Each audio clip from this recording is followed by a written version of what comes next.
We are today in John chapter 6, verses 1 to 15, going verse by verse through the Gospel of John right now, every morning, Monday to Friday. Thank you for being with me. I appreciate it so much. I really, really do. Facebook Live, YouTube, I love all you guys. If this is the kind of content that you like seeing on social media, there's so much garbage, I know, but if you like this kind of content, then I encourage you today to share this podcast or like it or interact with me in some way. Again, it's not about my ego. It literally helps moments like this float to the top of the algorithms, and then more people see this and they see less of the other stuff. So help me out this morning by sharing or letting other people know what we share here every single morning together. I appreciate your being here with me. Listen, today is the feeding of the 5,000 in John chapter 6. This is just an amazing chapter, John chapter 6, and it starts out right here in these first 15 verses. I told you from the start, John loves the number 7, and in the Gospel of John, there are 7 signs. Now, signs are often miracles, but they're not exactly miracles. They are just more or less actions that speak, actions that point to who Jesus is. So if you've been following with me through the gospel so far, the first sign was in Cana of Galilee when Jesus, remember, turned the water into wine. The second sign was in Jerusalem when he cleansed the temple. The third sign was when Jesus healed the nobleman's son. Remember, he didn't even go. He just said the word, and the young man's son lived. In the previous chapter we were reading together in chapter 5, Jesus healed the lame man at the pool of Bethesda. That's number 4. And then today, this is sign number 5. Jesus feeds the multitude, the 5,000 here. Now, there are several little things. I want you to understand this. While we don't exactly know for absolute certainty who the beloved disciple is, who actually writes the gospel that we call the Gospel of John, we know that he's an eyewitness because of stories like this. The author of the Gospel of John, we'll call him John, he includes details that only an eyewitness would know. And this is one of the stories where you can just notice that. Understand how he makes reference to Andrew and Philip, you know, the role that they play. Notice how he points out that Jesus crosses the sea. Notice how he points out that everybody sat down in the grass. You know, so he also mentions, he's the only one that mentions that the little boy had barley loaves. They're barley, you know. And so he just includes these subtle, almost offhand details that you know could only be provided by an eyewitness. And I love that. Now, the other thing you notice, and this is important at the beginning of chapter 6, the crowd is growing. The multitude is growing. I mean, we're now getting into thousands and thousands of people who will follow Jesus across the sea. I mean, they will follow him anywhere. But notice what the scripture says. They're following him because they've seen the signs. They've seen the miraculous signs.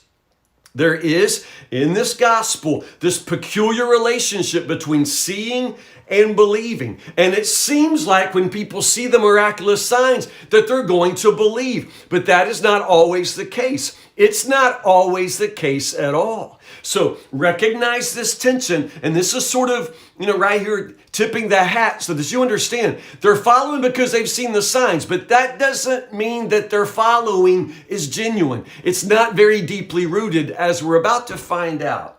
But then the story goes, it's about Passover. And again, John gives you that detail. It's nearly Passover. He wants you to connect what Jesus does right here with what God did during the Exodus, during the deliverance of the children of Israel from slavery in Egypt. Do you remember how in the wilderness, when the people were hungry, what happened? God sent them the manna. We read that together, right? If you're with me in the book of Exodus, God rained down bread from heaven. So John wants you to connect those things. It was almost Passover, but don't miss that detail. The children of Israel are once more in the wilderness. They're about to be hungry, and God's going to feed them. That's the context for this story when Jesus feeds the 5,000. Okay, but before he feeds, there are a couple of little episodes here. The first one is this moment with Philip. It's the testing of Philip in verses 5 to 7. Now, why exactly does Jesus push pause on the whole miracle here just to test Philip? Well, recognize in this gospel, Jesus always knows exactly what every person needs for faith. He's trying to bring everybody to full faith, to full belief, right? It's not just seeing, it's something else. And so this is that moment where Philip needs the something else. So Jesus tests him. Notice what happens. He's testing Philip. He turns to Philip and says, where can we get some bread? Where can we get food to feed all these people? Philip says, Lord, I don't have any idea. I don't know. I mean, if we had all the money in the world, I can't imagine that we could, buy enough to feed these people. If we worked for months and months, we couldn't afford it. This is Philip. Philip's that kind of guy. Philip's a practical man. And Jesus knows that Philip needs to sort of get all the way to the end of human resources before Philip will start to depend upon Jesus and his resources. So do you see that? Before anything else, Jesus just sort of reaches over and stretches Philip here. Just makes Philip think through the fact that we don't have it. We don't have it in our pockets. We don't have it in our possession. It is not in our power.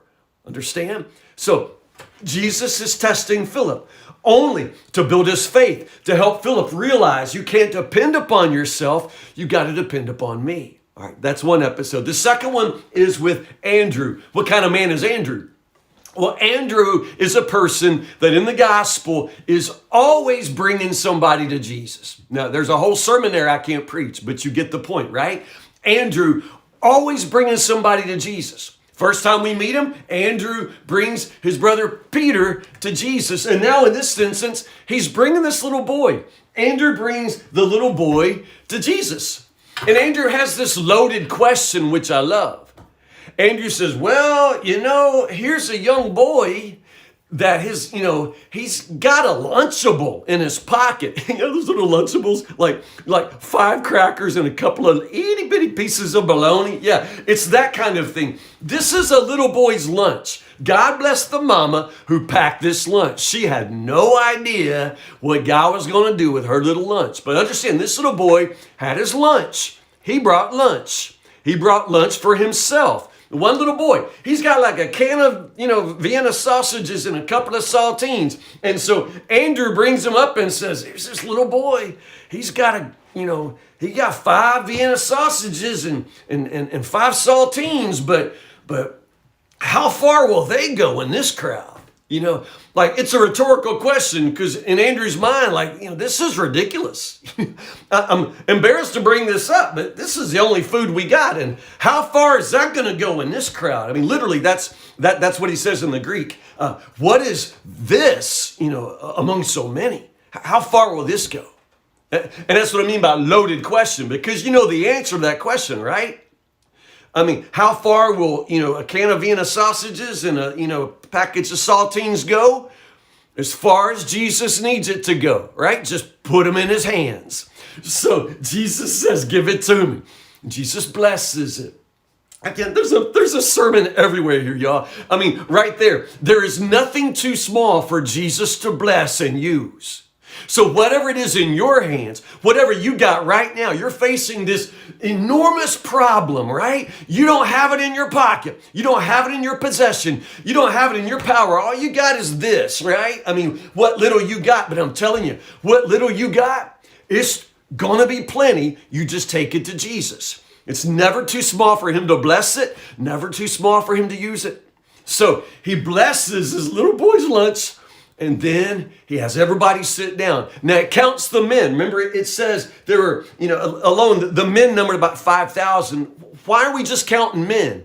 Well, it's not so much that we're counting men. It's that obviously Jesus organized, those of you who have organizational gifts understand they're important in ministry. Jesus organizes this mass multitude in families. Each man has probably his wife and his kids. So we're organized in family units. Everybody sits down in the grass, John tells you. Everybody sits down and then everybody eats.